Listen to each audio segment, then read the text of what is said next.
Nerd Box.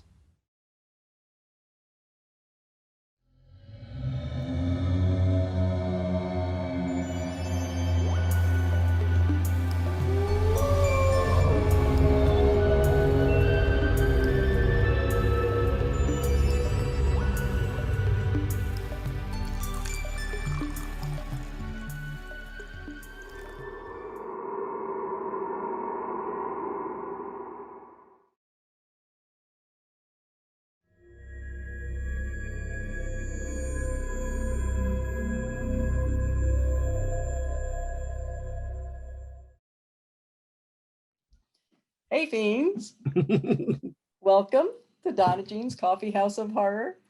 And Saint and I are laughing because we just discovered an error about an event that I'm very excited that they're going to be at, and I'm going to be at in 2 weeks in Waynesboro, Pennsylvania.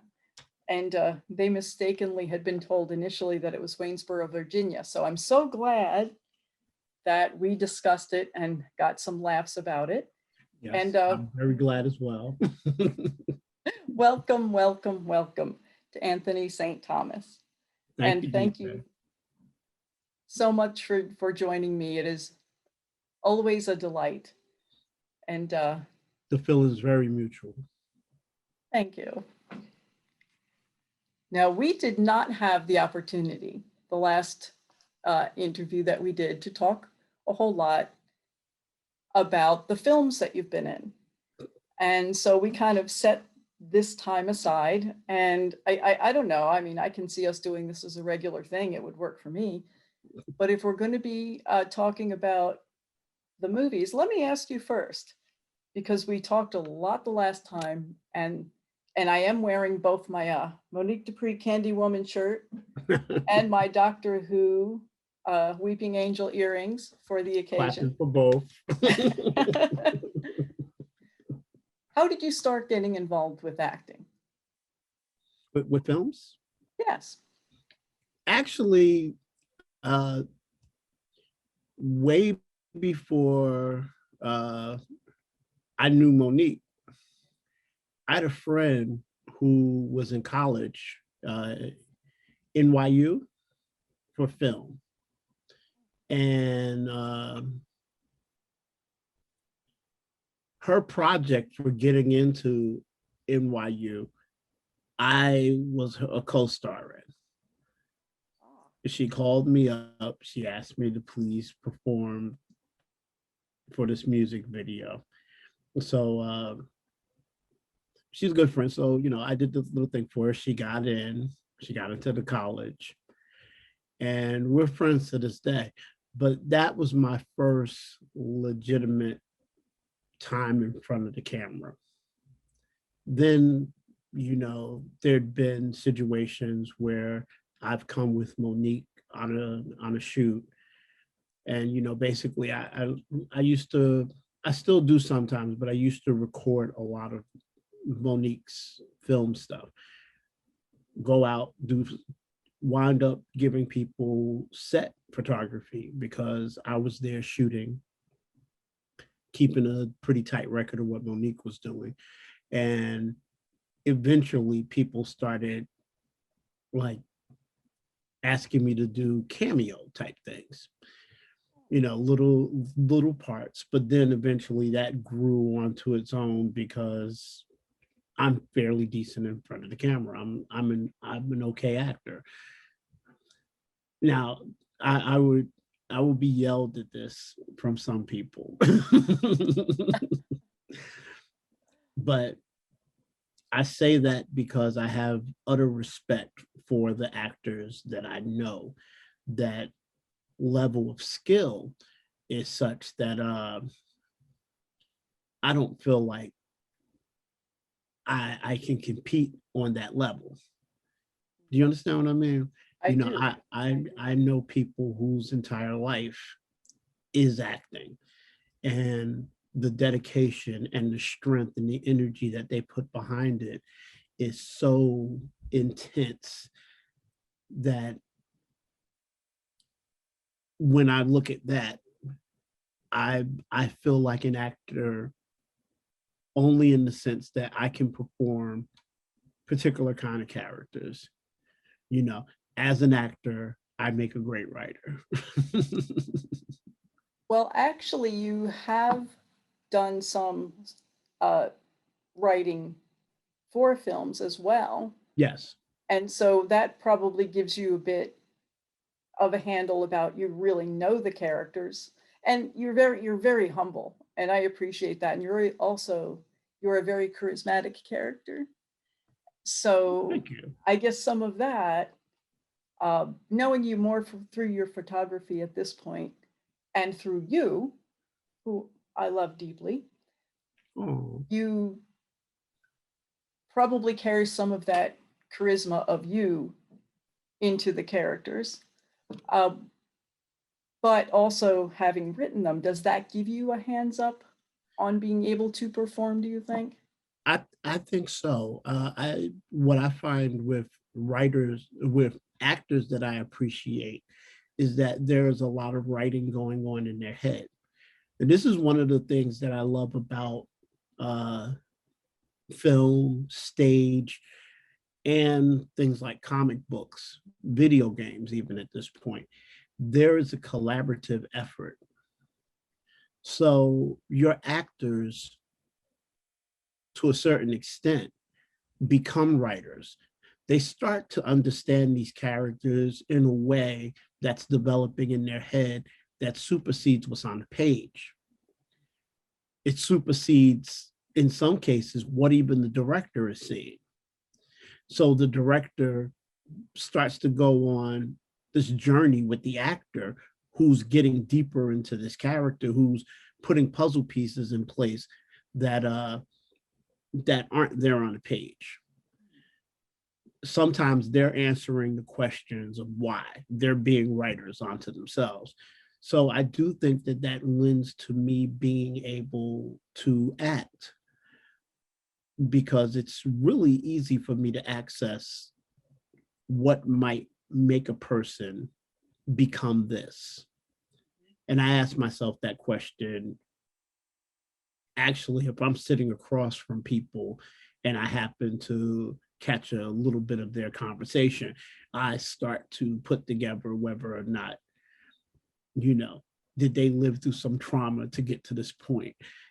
What does this person do for a living? I take those trips all the time. So I do think that it impresses upon my acting ability. But yeah, I do think that's a factor. And I've used it several times.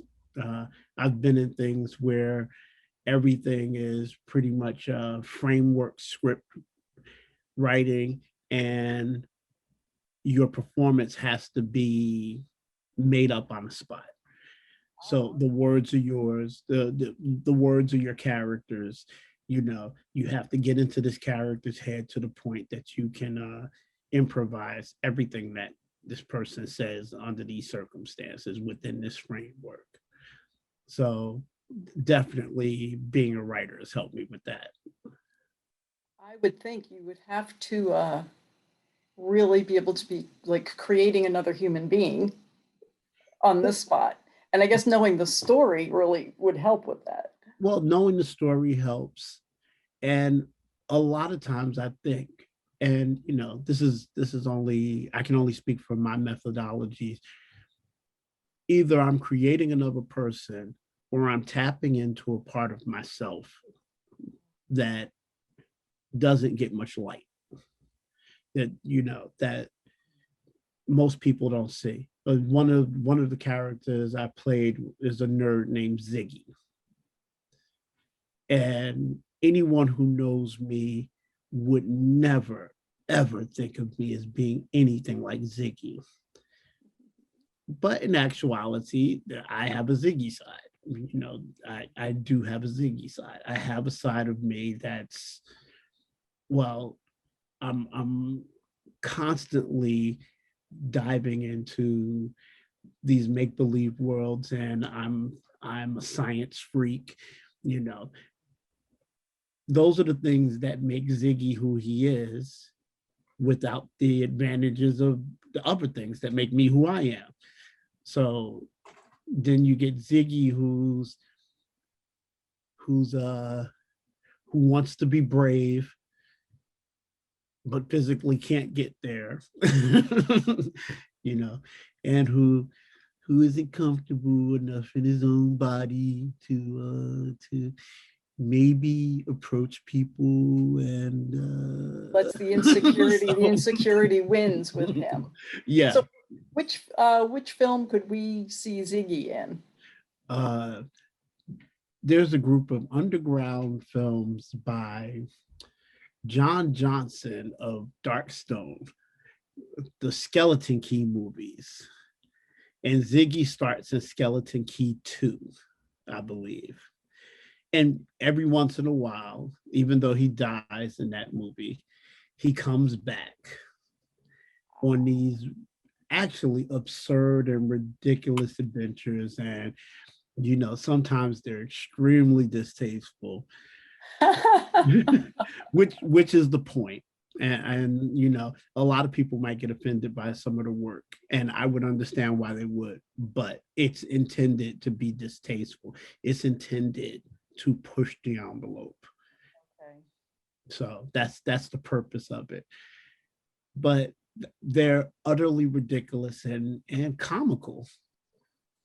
Well, I think there's a lot to be said, though, about bringing out things and bringing out humor in a part of our own natures that we don't really acknowledge a lot. So, well, the thing is that I think at one point we were starting to do things as a society that challenged our own history and made us face up to our cruelty, what was going on in society. Some of it was done in a comical way to make it easy to digest,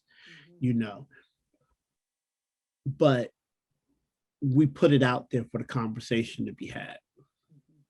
I don't think as a society we're good at putting the stuff out there for the conversation to be had anymore. Yeah, we are not. And I wonder where Richard Pryor and George Carlin would be today in this climate.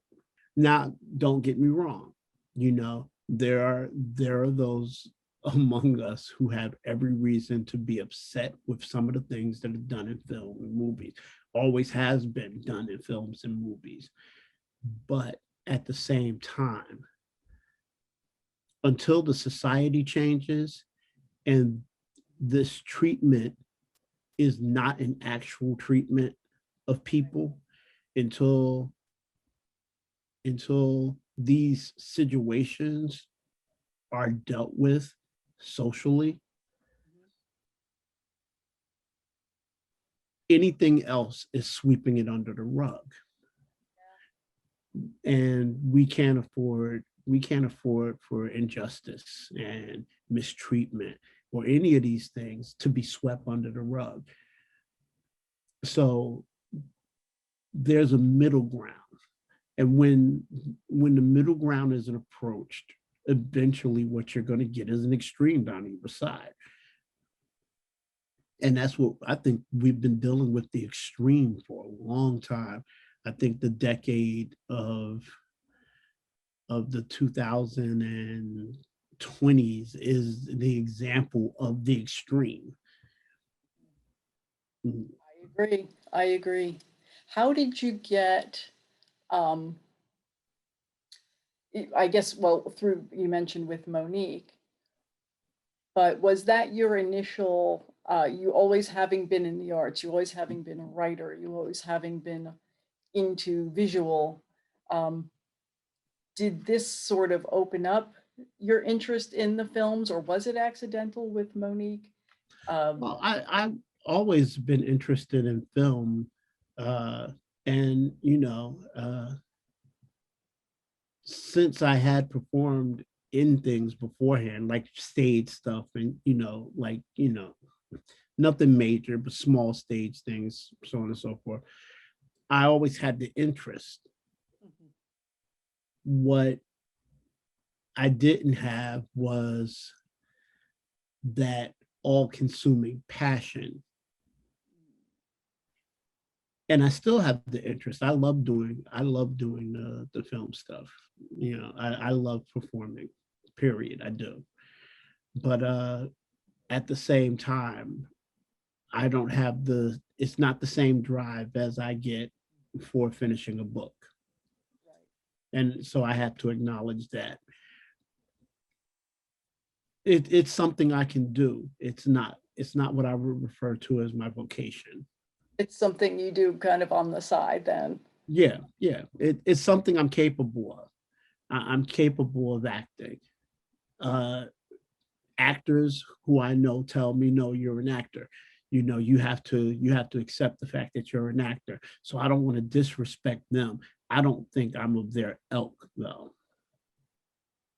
So, you know, I have friends like people that don't have huge names even, but some who do, you know. I watched Tony Todd on stage doing a one-man play written by August Wilson. And one man on stage carrying a performance that's just huge. It's a heavy piece. It's insightful, it's funny, it's sad, it's smart, it's informative, it's dangerous.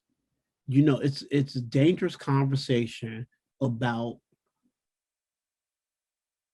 August's life during the 60s and up into the 80s. But it still registers today. And so it's dangerous too. And that's part of that message that does need to get out there. Exactly. That, and you know, at one time, the films you were talking about earlier with the Skeleton Key crew, if those things were taken as being funny but difficult to see, that's the genesis of that message getting out there. Yeah. Yeah. I mean, even if it pisses you off, that means there's a conversation to be had. So, and as a writer, one of the first things I learned is that I don't have any issue pissing anybody off. I don't have a problem pissing you off. I don't have a problem if you're pissing someone off, or if I piss someone off. I don't have a problem having a conversation afterwards. Sadly, sometimes there are some people that just don't want to hear it, can't hear it, and don't realize, and I don't want to start throwing judgments around, but don't realize that they're part of the problem. Well, no, see, and that's the thing. The world should look to comic books as a perfect example of this issue. You know, your best comic book villain, at the heart of his issue, he has a genuine gripe. The best ones have a genuine gripe. There is a problem there. But now, I so agree. he is so far removed from dealing with the issue in any way that would give him satisfaction. He just wants to be what he fights against. He becomes so lost and wants to be the enemy. That's one of the things that I always wrote about from the perspective of a Black man. I don't want to be the oppressor. I just want your foot off my back. Exactly. I don't want to be the oppressor. I don't want to put other people in chains who are different than me. I don't want to play that game. I just want you to understand that I don't have to put up with your crap. Right. So, you know, but There's a that, power in that too. You have a power in that, and that would be frightening to people that are looking at it like it's either you against them, that can't see that it can be something that you can do together. well, and that's the issue that not having the conversation comes to. Because if you're assuming that all I want is some kind of revenge against you, then you've taken away my ability to say anything to you.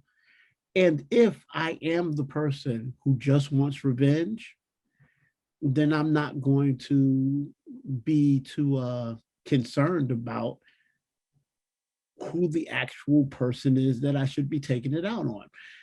You know, it becomes a huge focal point when a group as opposed to an individual. Now, there's some individuals who basically you shouldn't have to talk to. That's you know, that's an absolute truth. Nothing you say or do is going to mean anything to them. So you shouldn't have to deal with them. But they shouldn't actually, in any case like that, that's the last person that you use as an example of a representation of anybody ever. Because idiots come in every race, creed, color, and religion. That is the truth. That's the sad truth. And you know, they come of every sex and sexual orientation, and they come of every pronoun.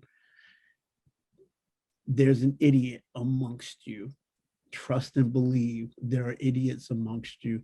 They outnumber us everywhere. So they can't be the representation. They cannot be the representative of anyone. Have you found that, to get back to the films and to take this message of social justice, do you find yourself gravitating towards being involved in a film that has that kind of a message? Well, Because that's so you. I think that a lot of times outright social messages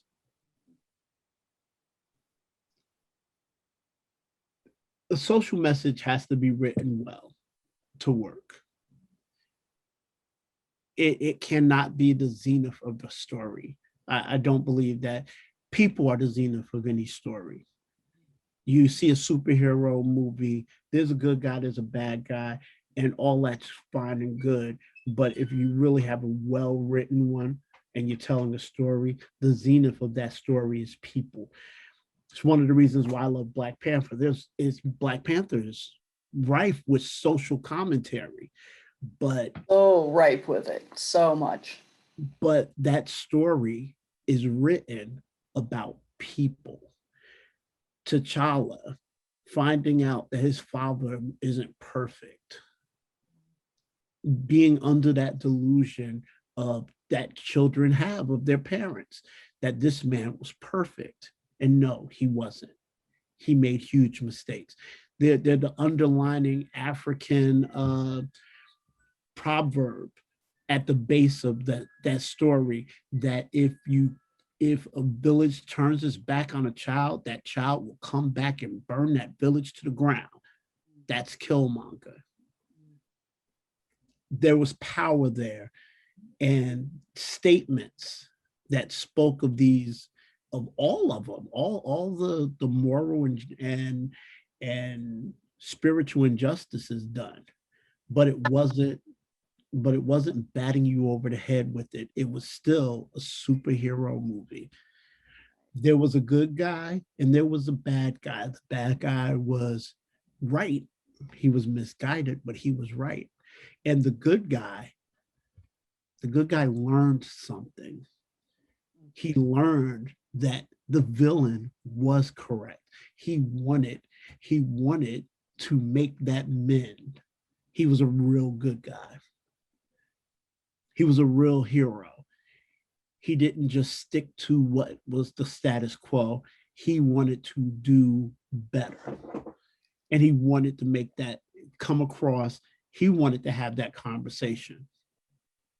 And that's a whole powerful thing. So I think that all stories intend to have some social conscious to it. And it doesn't have to always be, it doesn't always have to be apparent or blatant. So, you know, I get concerned about movies that's the only thing they're trying to drive home, and they forget the characters, they forget the development, they forget that the story is about an individual's journey and how everybody's sense of justice is never going to be the same anyway. Yeah. So sure, I like being involved in films that have those messages, but I don't want to be involved with things that are hammers. You know, because everybody shouldn't be treated like a nail. Let's tell a story. Story, you know, story is the point. Whether it's funny, whether it's adventurous, whether it's absolutely ridiculous. Well, sometimes that's the best. Sometimes that's fun. I mean, in actuality, that's the attempt to convince someone of something from the standpoint of the ridiculous is kind of the purpose. It's the suspension of belief. That's what we're driving for. You know, if someone gets frozen in ice for 70 years, they're dead. They're not gonna go back running around the city saving you from aliens. It's not gonna happen. That has to be some damn special ice. Or they had to have some darn special of the science and the drugs, which they exactly. I don't think the super soldier serum is enough to have Captain America back among us in modern day, right, as the young man that he left. And then have the same exact thing happen to his buddy. Right.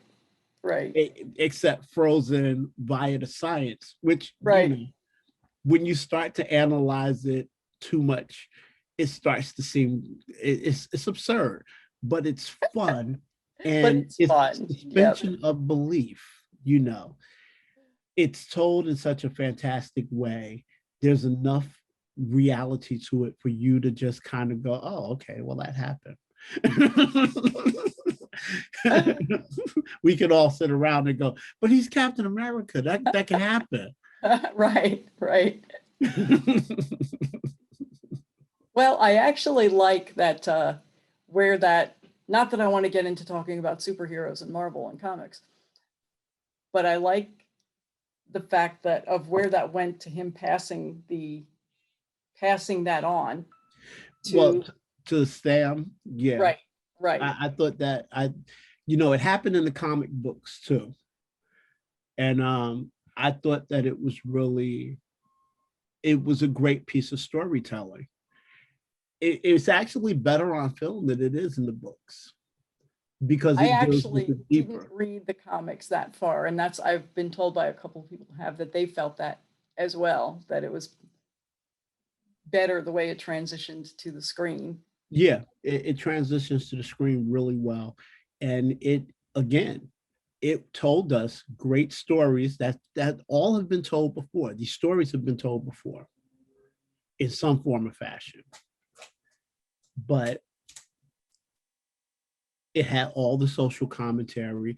It dealt with the fact that Sam has a different experience in America.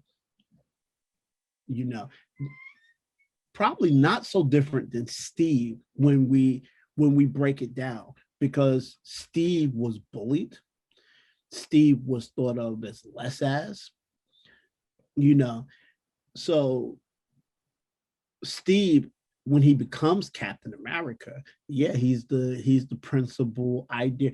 In fact, you know, in a real world setting, Hitler would have had to been jealous because he would be the perfect guy as far as Hitler was concerned. He's the superhuman, blonde hair, blue-eyed soldier. But the reason Captain America works is because he remembers being the kid that was bullied. He remembers not being appreciated or seen at all. So he is the America that needs to be fought for. He represented the America that needed to be fought for. It wasn't the guys who were already like he became. It was the guys like him who weren't thought of, who were mistreated, and who had to stand up in the face of all that this adversity anyway. And Sam is a good representation of that for this time. Absolutely. And I'm going to jump because I want to talk about you. Okay. Yeah, we went off on a tangent. Sorry about that. You know what? We do that though. And that's okay. I actually really, really enjoy that. So tell me about Isabelle. Isabelle was fun. Isabelle it looks like fun. It was fun. And I've been looking to try to find it where I might be able to watch it. So. Isabelle was a short film I did with Jennifer. We're going to call her Jennifer V. out in Queens. We ran around the same circles for a long time. And she needed a character that was basically to play a witch doctor. Modernized witch doctor. And it's a fun story that I think takes turns that people aren't going to see coming. You know, as soon as I'm introduced, I'm sure that I appear to be one thing, and turns out I am entirely something else. And that was fun to be part of. And it's fun working with her anyway. I've been on the set of a few of her movies. I'm actually looking up her last name right now. So Valdez? Yes, Valdez. Valdez. I always mispronounce it unless I'm looking at it. Director Jennifer Valdez. I was actually trying to remember it because I was looking it up earlier too. But I thought since you brought her up, I'm going to look up her last name and we're going to give her credit. Yes, please give her credit. And I know she always looks at me because she knows I'm struggling with her last name when I'm not looking at it. And her sisters give me the same look. Beautiful people, beautiful family, and incredibly talented, a lot of them. It sounds like it's really looks like a pretty fascinating story and like it would have been fun to make. So it was extremely fun to be part of. It was extremely fun to be part of. I find that, you know, in general, being on the set of a movie 9 times out of 10 is fun, because just basically the way you capture a world in a little tiny space that feels so much bigger than you actually have the space to operate in actuality, you know, it's always amazing to me. It just basically, you know, even in Isabelle short film, you feel like there's this world that exists, and like we had access to this huge reality to give you a slice of. And no, we had very limited space to do it. very controlled circumstances. And it's also a beautiful piece. I love black and white work. And the whole thing is in black and white. That's beautiful. And the photos that I saw are really beautiful. So you're kind of like the modern day witch doctor that tries to bring a wife back from the dead for her husband. Yes. And that's the principal concept. It sounds like it does sound like a lot of fun. It's really fun, and it's a really smart story, and it's got shades of noir, and you know, almost the feel of things along the lines of Alfred Hitchcock. You know, That's the impression that I got. dark and suspenseful, and not quite what you're expecting to happen. And we actually talked about playing with the concept further. I hope that Jennifer does decide to do that. I was actually thinking that kind of a story really could be stretched out to It could, and I would love to see her go further into something like this, not necessarily this story, on a more of a feature length type thing. And I told Jennifer anytime she wants me to come play movie with her, I will definitely do that. She is one of the 5 people that if they want me on a set, all they have to do is call me, and I will be there. I would be all for that, getting made into a feature film. Oh, anything that she's got coming next, because she has a very brilliant outlook, and I love the moves that she makes when she's making her movies. They're unique takes on classical styles of filmmaking, and this one is more of the noir. There really has been, and this was in Isabelle's, I think, 2015. But in recent years, there really has been a big move towards short films. And that seems to be something that's done much more than, it used to be kind of you either did a couple of minute, just real short thing, or you did a full length feature film. And this seems to fall into something relatively new. Yeah. It's kind of like films as TV shows. Right. Like almost half an hour, 20-minute commercial free type things. But I think that all of that is relevant. You think about my last book just actually became available, Tales Told Out of School. Nice. Is available on Amazon. I should mention that.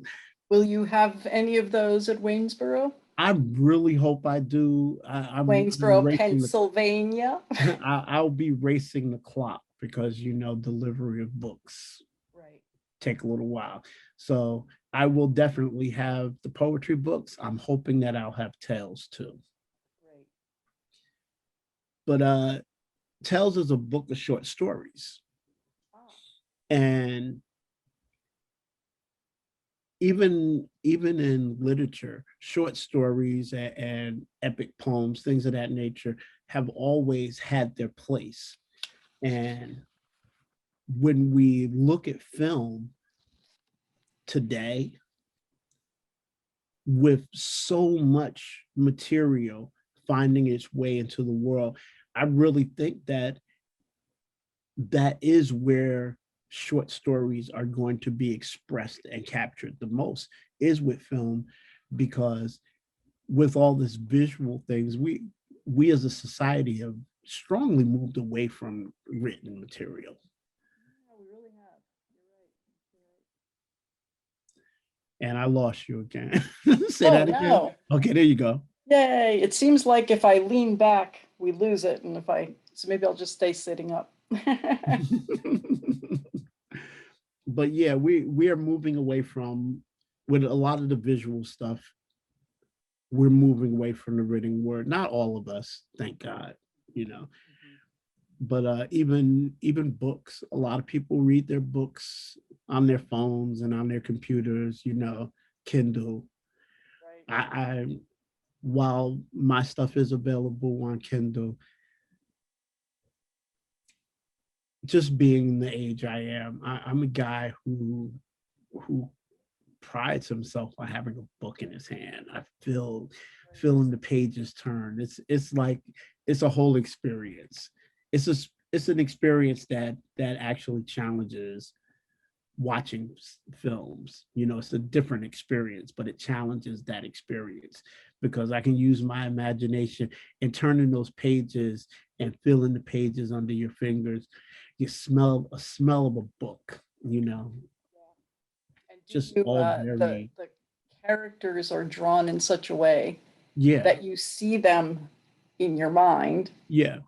And then there's when they do get put onto the screen, if they do, I'm one of those people that doesn't like the Shining, because even though Jack Nicholson, how he created it and stuff, he was wonderful, he was brilliant, but it wasn't like the book. You know, Yeah. it wasn't the same story as the book. Yeah, So, it wasn't the same. And Cooper is an incredible genius. director. Yep.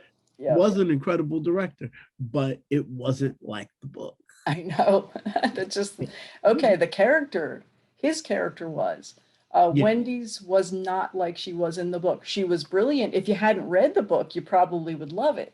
Yeah. And I kept trying to rewatch it as though I hadn't read the book, but unfortunately, fortunately, I've read the book probably a half dozen times now in my lifetime. So it's pretty firmly embedded in me, you know.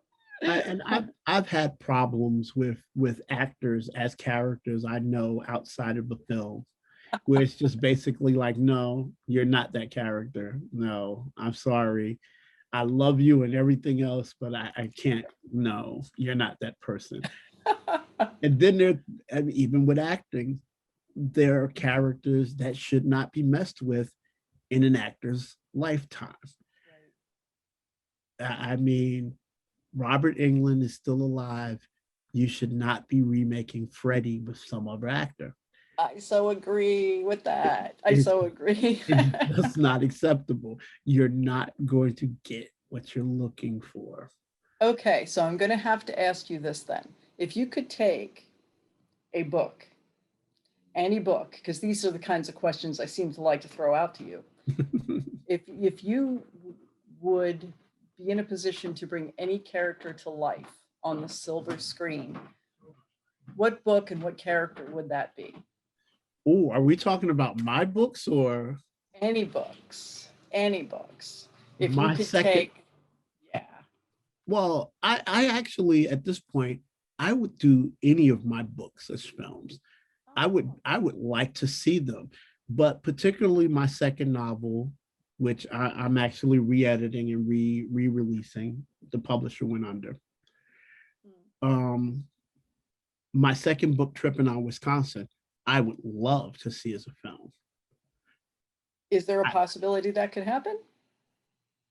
It would be really expensive to make. I sadly, I haven't had the good fortune to read it yet, so. Well, you know, it's going to be hard to get until I re-release it anyway. Like I said, the publisher went under, so it's at this point, the residual books, unless someone's selling their old copy, they haven't printed any new ones. Publisher went under. But it's the next book that I'm releasing on Amazon. But there's it's a blend of sci-fi and horror and a little touch of noir. And it's just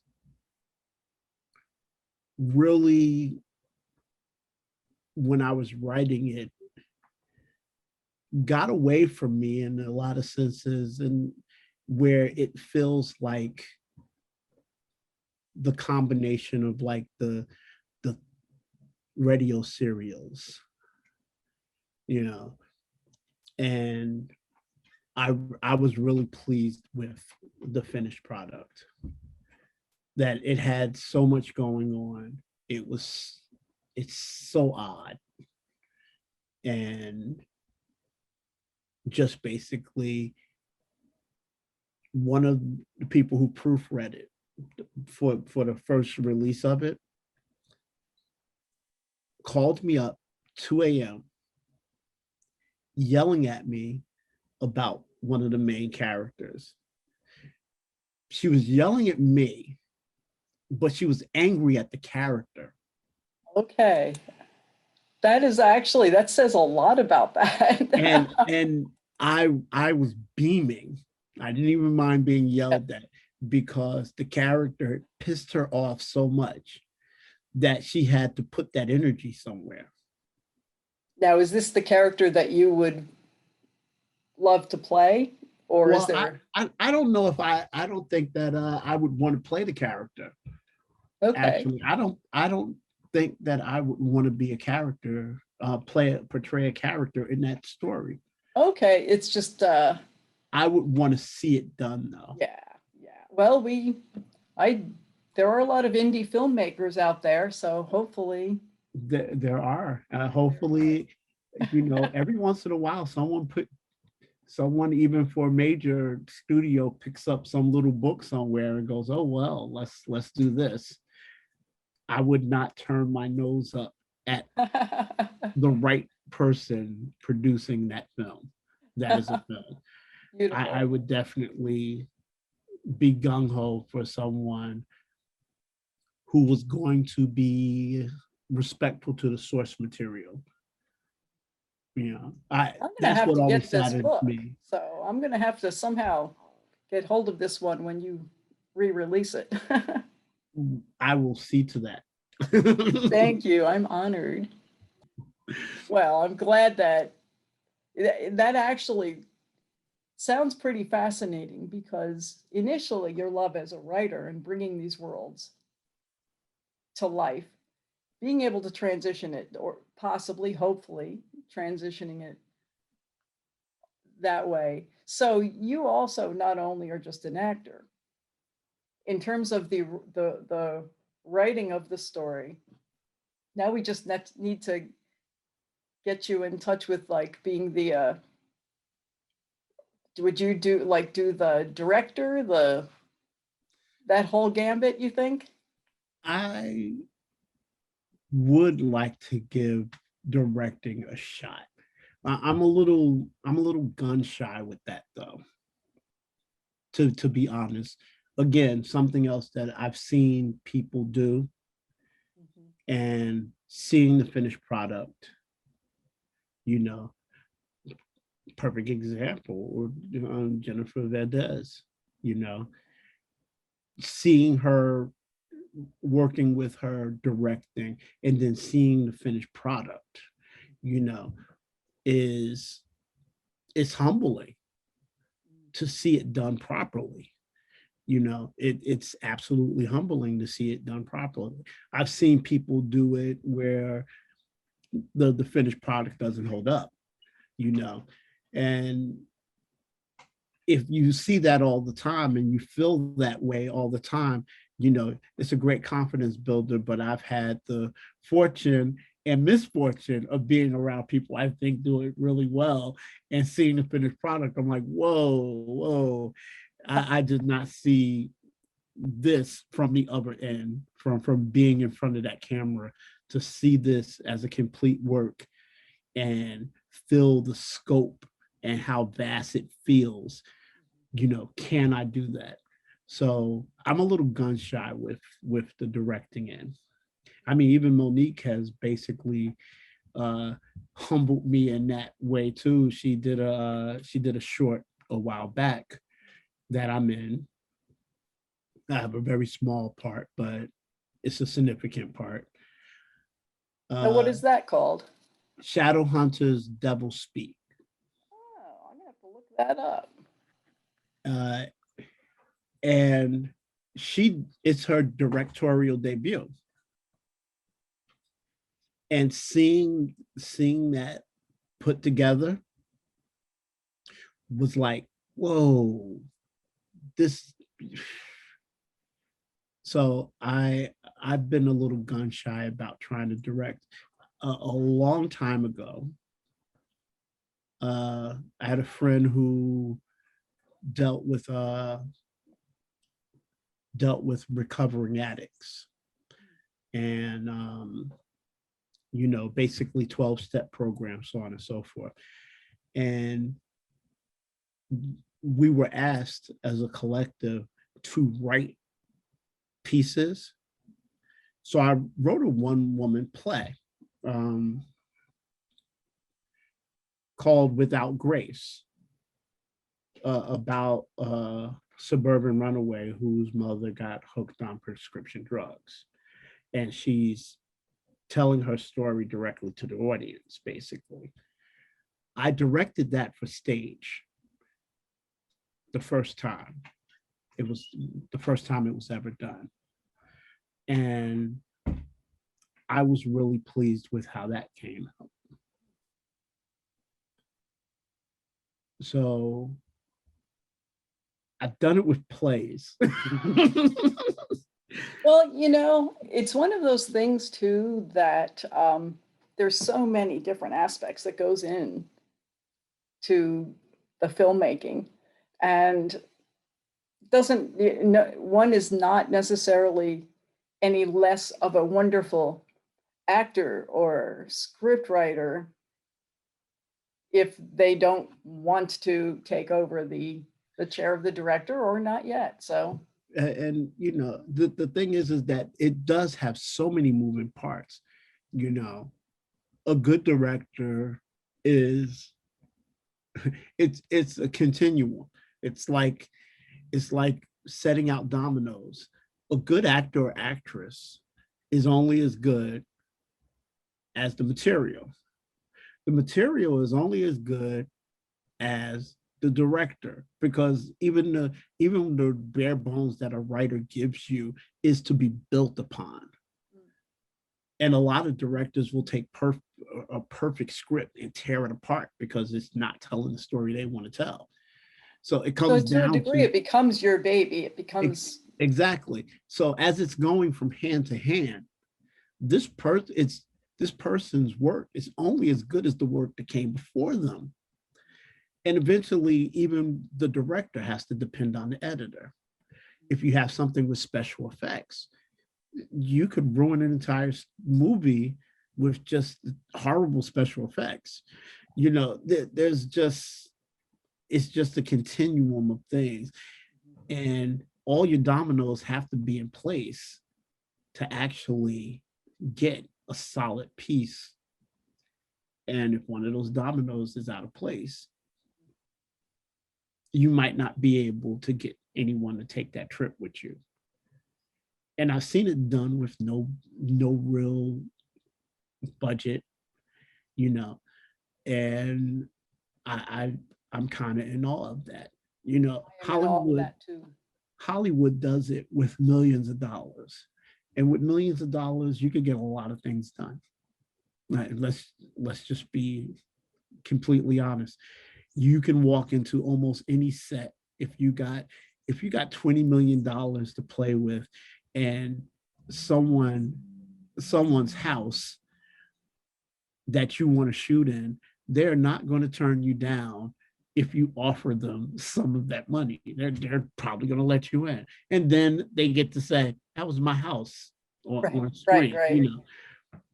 But when you have no budget, or you're dealing in the thousands, in the low thousands at that, and you put together one of these things and those dominoes fall into place, when that's almost like a magic trick. I was just thinking it's magic. As you were talking, Tony Todd standing on stage just talking. Yeah. And the power and the strength of that conveyed because of who Tony Todd is.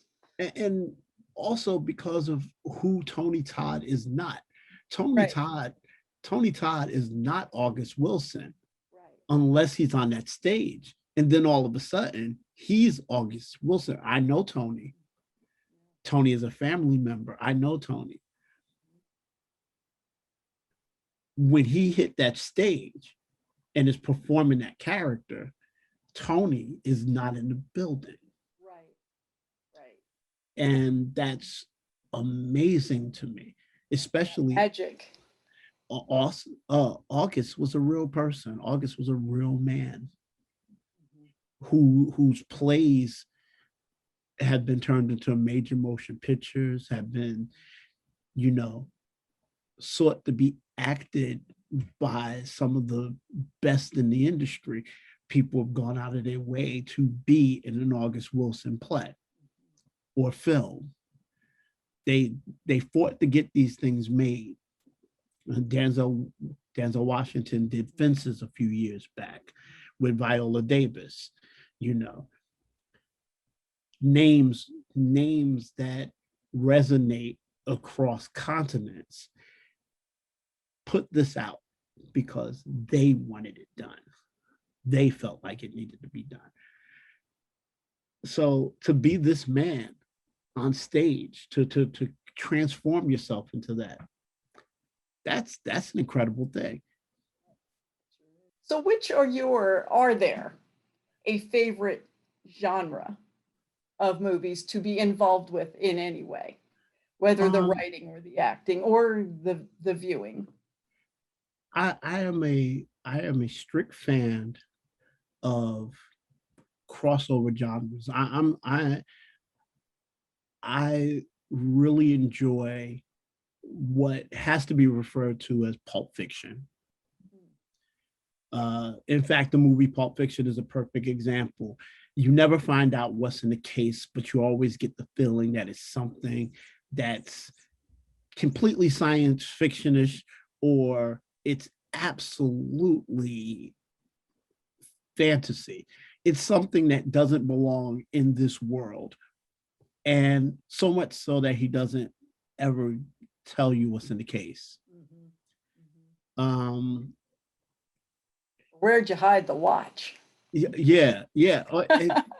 So I've always been a fan of the Pulp Fiction noir marriage genre, you know, The Shadow, Doc Savage, all those things. So across the board, the things that became comic books, the things that were the early serials that started the movies, you know, the Flash Gordon things, when those things became major motion pictures, is where I get on, you know. Jaws, you know, things like that. Those things that are so much the braiding of several genres to create something that's kind of unique within itself. Yeah, that's true. When they start saying, no, that's not horror, it's science fiction, it's like, well, so many have elements of both. Yeah. Alien. Alien is a horror story in space. It's a sci-fi horror story. Right. And it's kind of the first of its kind. It really is. And you know, Terminator is a stalker horror film, Right. except the stalker happens to be, instead of the invincible killer, there's a reason why he's invincible. He's a cyborg. He's something. He's something from someplace else. And you know, I love those things, and I've always loved those things. I love that in storylines. You know, Adam Douglas, you know, Hitchhiker's Guide to the Galaxy. There's, you know, utter slapstick comedy, but so much sci-fi, so much horror and drama buried under this layer of comical storytelling. You know, but that's what I like, the blend. I like the blend of genres, which I refer to as pulp fiction. I don't know if that's absolutely correct, but that's what I see it as. You know, the translation of pulp stories to film, or to again, comic books is a branch of that. TV shows, radio shows, The Saint, I Spy, all those things back then, and even later. A-Team is an example of it. It goes on and on. There's just mix genres of things. As things continue, hopefully we'll get some more kind of, as the world changes, Yeah, you know, and we get more various mixtures like that. I think that's the natural progression. I think that as art continues on, as cultures tend to melt into each other, we become more of a global society. Our storytelling becomes more of a global, inclusive style. And, you know, Pulp Fiction written to the point that it's literary is the goal, I think, to you know, I think even Jane Austen would probably tell us ghost stories more profoundly at this point if she could. So too, I think so too. You know, and I think that she would sit around the table with Edgar Allan Poe and Mary Shelley and, you know, all the other people who are brushing the threshold of telling a story that is, by any other terms, making sense of the absurd. Oh, absolutely. Absolutely. I actually am quite the fan of Mary Shelley. So am and it's funny that she wasn't actually writing a horror story about the monster being the monster, the creature being the monster. She was writing where he was the one that we were supposed to understand. Yeah. Well, And he was the innocent. He was, exactly. I mean, there's shades of it in writers who got it. To Kill a Mockingbird, you know, kind of touches on that whole thing that you're making this person out to be this monster. The only reason he's a monster is because we made him one. Right. You know, and the real monster in the best versions of the Frankenstein story is the doctor. Or society. Or society. You know, but the doctor, you have this obsessed man. Yeah. Make you what I want you to be for me. Exactly. Exactly. There was a great Bride of Frankenstein remake. I can't remember if it was early 90s or late 80s. It's called The Bride. Sting was the doctor. Was Dr. Remember. Yes. There's a couple of really great lines in it, but